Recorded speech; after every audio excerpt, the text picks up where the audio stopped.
ফজরের নামাজের উপকারিতা জানলে জীবনেও আর নামাজ মিস করবেন না। আমি আপনাদেরকে অনুরোধ করব ভিডিওটি একেবারে শেষ পর্যন্ত দেখার জন্য। প্রিয় নবী হযরত মুহাম্মদ সাল্লাল্লাহু আলাইহি ওয়াসাল্লাম ইরশাদ করেন, কিয়ামতের দিন সর্বপ্রথম বান্দার নামাজের হিসাব নেওয়া হবে। যদি তার নামাজ ঠিক হয় তবে তার সকল আমল সঠিক বিবেচিত হবে, আর যদি নামাজ বিনষ্ট হয় তবে তার সকল বিনষ্ট বিবেচিত হবে। তিরমিজি শরীফ 278। অন্যান্য নামাজের তুলনায় ফজরের নামাজ আদায়ের গুরুত্ব অনেক অনেক বেশি, কারণ যে সময়টিতে সবাই প্রায় ঘুমের ঘোরে ব্যস্ত থাকে, সেই সময়টিতে আরামের ঘুম ভেঙে সকাল সকাল উঠে নামাজ আদায় করা সবার জন্য সহজ নয়। তাই ফজরের নামাজ আদায় করার জন্য এবং জামাতের সঙ্গে তা আদায় করা।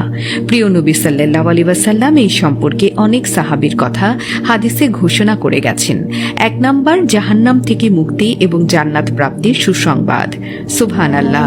বিখ্যাত তাবেঈ আবু বকর বিন উমারাহ তার পিতা রুয়াবাহ থেকে বর্ণনা করেন, আমি রাসূলুল্লাহ সাল্লাল্লাহু আলাইহি ওয়াসাল্লামকে বলতে শুনেছি, যে ব্যক্তি সূর্যোদয়ের আগে এবং সূর্যাস্তের আগে অর্থাৎ ফজর এবং আসরের নামাজ আদায় করে, এমন কখনো ব্যক্তি জাহান্নামে যাবে না। সুবহানাল্লাহ। মুসলিম শরীফ হাদিস নাম্বার 1322। দ্বিতীয় নাম্বার হচ্ছে ফজরের নামাজে দাঁড়ানো সারা রাত দাঁড়িয়ে নামাজ পড়ার সমান। হযরত উসমান ইবনে আফফান রাদিয়াল্লাহু আনহু থেকে বর্ণিত, রাসূলুল্লাহ সাল্লাল্লাহু আলাইহি ওয়াসাল্লাম বলেছেন, যে ব্যক্তি জামাতের সঙ্গে এশার নামাজ আদায় করল, সে যেন অর্ধেক রাত পর্যন্ত নফল নামাজ আদায় করল, আর যে ব্যক্তি ফজরের নামাজ আদায় করল, সে যেন সারা রাত জেগে নামাজ আদায় করল। সুবহানাল্লাহ। মুসলিম শরীফ হাদিস নম্বর 1377। তৃতীয় নম্বর হচ্ছে কিয়ামতের দিন সরাসরি আল্লাহকে দেখার সৌভাগ্য লাভ করবে।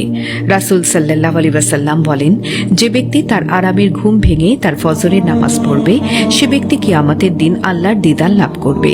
বুখারী শরীফ হাদিস নাম্বার 573।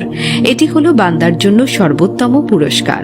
হযরত হারির বিন আব্দুল্লাহ রাদিয়াল্লাহু তাআলা আনহু বর্ণনা করেন, একবার আমরা নবী করিম সাল্লাল্লাহু আলাইহি ওয়াসাল্লামের কাছে উপস্থিত ছিলাম। হঠাৎ তিনি পূর্ণিমার চাঁদের দিকে তাকিয়ে বললেন, ওই চাঁদকে তোমরা যেমন দেখছো, ঠিক তেমনি অচিরেই তোমরা তোমাদের প্রতিপালককে স্পষ্ট দেখতে পাবে।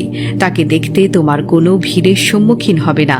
কাজেই তোমার যদি সূর্যোদয়ের আগে ও সূর্যাস্তের আগে সালাত আদায় করো, তাহলে তোমরা তাই অর্জন করবে। সুবহানাল্লাহ। অতঃপর তিনি বলেন, সূর্যোদয় এবং সূর্যাস্তের পূর্বে আপনি আপনার প্রতিপালকের প্রশংসার তাসবিহ পাঠ করুন। আল কুরআন সূরা কাহাফ আয়াত 39।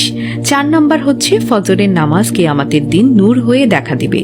বিখ্যাত সাহাবী আনাস রাদিয়াল্লাহু তাআলা আনহু বলেন, রাসূলুল্লাহ সাল্লাল্লাহু আলাইহি ওয়াসাল্লাম বলেছেন, রাতের অন্ধকারে মসজিদগুলোতে যাতায়াতকারীদের কিয়ামতের দিনের পরিপূর্ণ নূরের সুসংবাদ দাও। সুবহানাল্লাহ। ইবনে মাজাহ শরীফ হাদিস 781। 5 নম্বর হচ্ছে ওই দিনের পুরোটাই আল্লাহর জিম্মায় থাকার বিরল সৌভাগ্য লাভ করা যায়। ফজরের নামাজ পড়লেই শুধু এই আকর্ষণীয় সৌভাগ্য লাভ করা যায়। রাসূলুল্লাহ সাল্লাল্লাহু আলাইহি ওয়াসাল্লাম বলেছেন, যে ব্যক্তি ফজরের নামাজ আদায় করল, সে মহান আল্লাহর রক্ষণাবেক্ষণের অন্তর্ভুক্ত হল বা আল্লাহর জিম্মায় চলে গেল। মুসলিম শরীফ আয়াত 1379। 6 নম্বর হল সরাসরি আল্লাহর দরবারে নিজের নামে আলোচিত হবে। হযরত আবু হুরায়রা রাদিয়াল্লাহু তাআলা আনহু থেকে বর্ণিত, তিনি বলেন, রাসূলুল্লাহ সাল্লাল্লাহু আলাইহি ওয়াসাল্লাম বলেছেন, তোমাদের কাছে দিনে ও রাতে যে ফেরেশতারা আসে, তারা ফজর ও আসরের সময় একত্রিত হয়। যারা রাতে কর্তব্যে ছিল তারা উপরে উঠে যায়। আল্লাহ তো সবকিছু জানেন, তবুও ফেরেশতাদের প্রশ্ন করেন, হে ফেরেশতারা, আমার বান্দাদের কেমন রেখে আসলে? ফেরেশতারা তখন বলে, আমরা তাদের নামাজরত অবস্থায় রেখে এসেছি হে মাবুদ। যখন গিয়েছিলাম তখনও আমরা তাদের নামাজরত অবস্থায় পেয়েছি, আর যখন চলে আসছি তখনও আরামের ঘুম ভেঙে তারা নামাজ পড়ছিল। সুবহানাল্লাহ। বুখারী হাদিস 555।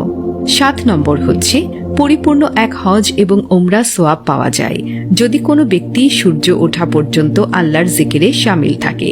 হযরত আনাস ইবনে মালিক রাদিয়াল্লাহু তাআলা আনহু থেকে বর্ণিত, তিনি বলেন, রাসূল সাল্লাল্লাহু আলাইহি ওয়াসাল্লাম বলেছেন, যে ব্যক্তি জামাতের সাথে ফজরের নামাজ আদায় করে, আল্লাহর জিকিরে যুক্ত থাকে, সূর্য উদয় হওয়া পর্যন্ত 2 রাকাত নফল নামাজ আদায় করে, সে পরিপূর্ণ এক হজ এবং ওমরায়ের সোয়াব পাবে।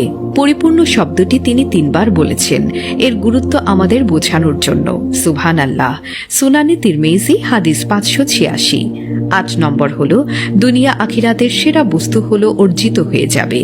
হযরত আয়েশা রাদিয়াল্লাহু তাআলা আনহু থেকে বর্ণিত, তিনি বলেন, রাসূল সাল্লাল্লাহু আলাইহি ওয়াসাল্লাম বলেছেন, ফজরের 2 রাকাত নামাজ দুনিয়া ও এর যা কিছু আছে তার সবকিছুর চেয়ে উত্তম। সুবহানাল্লাহ। মুসলিম শরীফ হাদিস নম্বর 1573। 9 নম্বর হলো মুনাফিকি থেকে মুক্তি পাবে। হযরত আবু হুরায়রা রাদিয়াল্লাহু আনহু থেকে বর্ণিত, তিনি বলেন, রাসূল সাল্লাল্লাহু আলাইহি ওয়াসাল্লাম বলেছেন, মুনাফিকদের উপর ফজর ও এশার নামাজ অপেক্ষা অধিক ভারী নামাজ আর নেই। যদি তারা এই ফজিলত ও গুরুত্ব জানত তাহলে হামাগুড়ি দিয়ে হলেও অবশ্যই মসজিদে উপস্থিত হতো। বুখারী শরীফ 2543। শুধু ইসলামের দিক দিয়ে নয়, বিজ্ঞানের দৃষ্টিতেও ভোরে ঘুম থেকে ওঠা শরীর ও মনকে ভালো রাখতে একটি গুরুত্বপূর্ণ ভূমিকা পালন করে।